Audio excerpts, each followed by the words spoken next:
दुर्गा सप्तशती हिंदी में चौथा अध्याय। इंद्रादि देवताओं द्वारा देवी की स्तुति। महर्षि मेधा बोले, देवी ने जब पराक्रमी दुरात्मा महिषासुर को मार गिराया और असुरों की सेना को मार दिया, तब इंद्रादि समस्त देवता अपने सिर तथा शरीर को झुकाकर भगवती की स्तुति करने लगे। जिस देवी ने अपनी शक्ति से यह जगत व्याप्त किया है और जो संपूर्ण देवताओं तथा महर्षियों की पूजनीय है, उस अंबिका को हम भक्तिपूर्वक नमस्कार करते हैं। वह हम सबका कल्याण करे। जिस अतुल प्रभाव और बल का वर्णन भगवान विष्णु, शंकर और ब्रह्मा जी भी नहीं कर सकते, वही चंडिका देवी इस संपूर्ण जगत का पालन करे और अशुभ भय का नाश करे।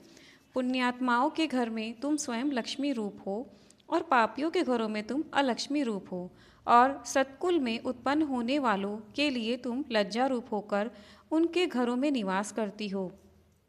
हम उस दुर्गा भगवती को नमस्कार करते हैं। हे देवी, इस विश्व का पालन करो। हे देवी, हम तुम्हारे अचिंत्य रूप का किस प्रकार वर्णन करें। असुरों के नाश करने वाली भारी पराक्रम तथा समस्त देवताओं और दैत्यों के विषय में जो तुम्हारे पवित्र चरित्र है, उनको हम किस प्रकार वर्णन करें। हे देवी, त्रिगुणात्मिका होने पर भी तुम संपूर्ण जगत की उत्पत्ति का कारण हो। हे देवी, भगवान विष्णु, शंकर आदि किसी भी देवता ने तुम्हारा पार नहीं पाया। तुम सबकी आश्रय हो। यह संपूर्ण जगत तुम्हारा ही अंश रूप है, क्योंकि तुम सबकी आदिभूत प्रकृति हो। हे देवी, तुम्हारे जिस नाम के उच्चारण से संपूर्ण यज्ञों में सब देवता तृप्ति लाभ करते हैं, वह स्वाहा तुम ही हो। इसके अतिरिक्त तुम पितरों की तृप्ति का कारण हो, इसीलिए सब आपको स्वधा कहते हैं। हे देवी, वह विद्या जो मोक्ष की देने वाली है, जो अचिंत्य महाज्ञान स्वरूपा है, तत्वों के सार को वश में करने वाले, संपूर्ण दोषों को दूर करने वाले, मोक्ष की इच्छा वाले मुनिजन जिसका अभ्यास करते हैं, वह तुम ही हो।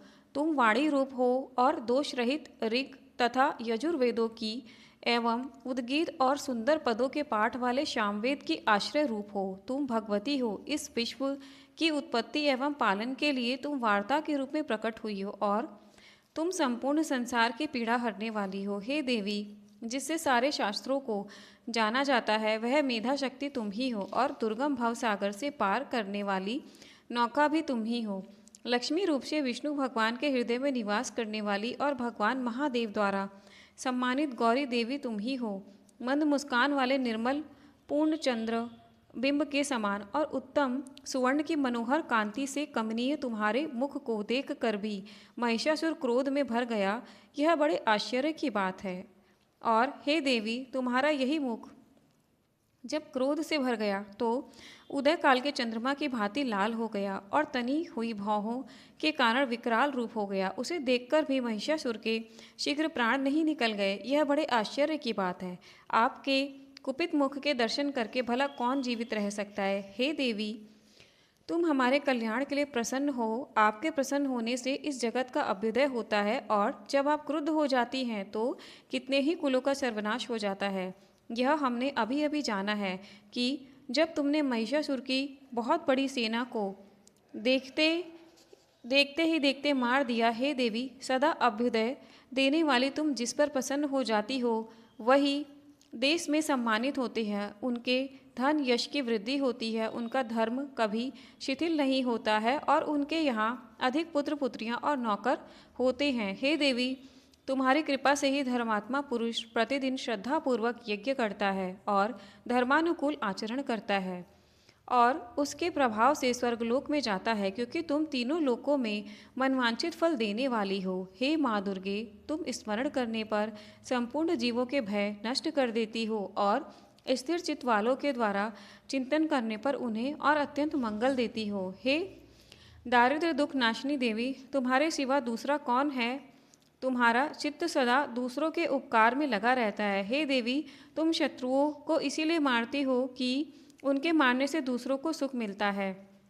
वह चाहे नरक में जाने के लिए चिरकाल तक पाप करते रहे हों, किंतु तुम्हारे साथ युद्ध करके सीधे स्वर्ग को जाएं, इसीलिए तुम उनका वध करती हो। हे देवी, क्या तुम दृष्टिपात मात्र से समस्त असुरों को भस्म नहीं कर सकती? अवश्य ही कर सकती हो, किंतु तुम्हारा शत्रुओं को शस्त्रों के द्वारा मारना इसलिए है कि शस्त्रों के द्वारा मरकर वे स्वर्ग को जावें। इस तरह से हे देवी, उन शत्रुओं के प्रति भी तुम्हारा विचार उत्तम है।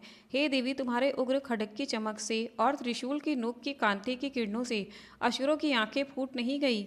उसका कारण यह था कि वे किरणों से शोभायमान तुम्हारे चंद्रमा के समान आनंद प्रदान करने वाले सुंदर मुख को देख रहे थे। हे देवी, तुम्हारा शील बुरे वृतांत को दूर करने वाला है और सबसे अधिक तुम्हारा रूप है, जो न तो कभी चिंतन में आ सकता है और न जिसकी दूसरों से कभी तुलना ही हो सकती है। तुम्हारा बल व पराक्रम शत्रुओं का नाश करने वाला है। इस तरह तुमने शत्रुओं पर भी दया प्रकट की है। हे देवी, तुम्हारे बल की किसके साथ बराबरी की जा सकती है, तथा शत्रुओं को भय देने वाला इतना सुंदर रूप भी और किसका है? हृदय में कृपा और युद्ध में निष्ठुरता, यह दोनों बातें तीनों लोकों में केवल तुम्ही में देखने में आई हैं। हे माता, युद्ध भूमि में शत्रुओं को मारकर तुमने उन्हें स्वर्गलोक में पहुंचाया है। इस तरह तीनों लोकों की तुमने रक्षा की है, तथा उन उन्मत्त असुरों से जो हमें भय था उसको भी तुमने दूर किया है। तुमको हमारा नमस्कार है। हे देवी, तुम शूल तथा खड्ग से हमारी रक्षा करो, तथा घंटे की ध्वनि और धनुष की टंकार से भी हमारी रक्षा करो। हे चंडिके, आप अपने शूल को घुमाकर पूर्व, पश्चिम, उत्तर तथा दक्षिण दिशा में हमारी रक्षा करो।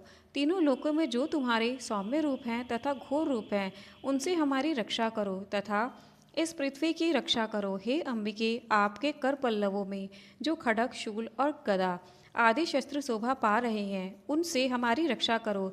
महर्षि बोले कि इस प्रकार जब सब देवताओं ने जगत माता भगवती की स्तुति की और नंदनवन के पुष्पों तथा गंध अनुलेपनों द्वारा उनका पूजन किया, और फिर सब ने मिलकर जब सुगंधित व दिव्य धूपों द्वारा उनको सुगंधित निवेदन की, तब देवी ने प्रसन्न होकर कहा, हे देवताओं, तुम सब मुझसे मनवांछित वर मांगो। देवता बोले, हे भगवती, तुमने हमारा सब कार्य कर दिया, अब हमारे लिए कुछ भी मांगना बाकी नहीं रहा, क्योंकि तुमने हमारे शत्रु महिषासुर को मार डाला है। हे महेश्वरी, तुम इस पर भी यदि हमें वर देना चाहती हो तो बस इतना वर दो कि जब जब हम आपका स्मरण करें तब तब आप हमारी विपत्तियों को हरण करने के लिए हमें दर्शन दिया करो। हे अंबिके, जो कोई भी तुम्हारी स्तुति करे, तुम उनको वित्त, समृद्धि और वैभव देने के साथ ही उनके धन और स्त्री आदि संपत्ति बढ़ाओ और सदा हम पर प्रसन्न रहो। महर्षि बोले, हे राजन, देवताओं ने जब जगत के लिए तथा अपने लिए इस प्रकार प्रश्न किया तो बस तथास्तु कहकर देवी